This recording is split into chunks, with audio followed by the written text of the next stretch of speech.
দর্শক আসসালামু আলাইকুম, সবাইকে শুভেচ্ছা। দর্শক, নির্বাচনের মাঠে হাওয়া উল্টো দিকে বইছে। কিছুদিন আগেও যারা মনে করত বিএনপি বিশাল ব্যবধানে জয়ী হয়ে সরকার গঠন করবে, তারাও মনে করছেন বিএনপি জয়ী হওয়া এত সহজ নয়। বিএনপি কে মানুষ এখন আর বিশ্বাস করছে না। বিএনপি যখন প্রতিশ্রুতি দিচ্ছে আমরা ক্ষমতায় গেলে দুর্নীতি নির্মূল করব, বিএনপির প্রতিপক্ষরা বলছে যারা ৩৯ জন ঋণ খেলাপিকে মনোনয়ন দিয়েছে, সংসদে যাওয়ার ব্যবস্থা করেছে, তাদের মাধ্যমে দুর্নীতি দমন সম্ভব নয়।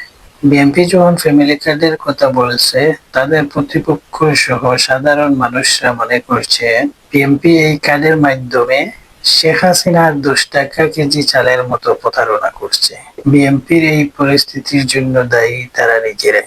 আজকেও বিএনপির চাঁদাবাজি ভিডিও প্রকাশিত হয়েছে।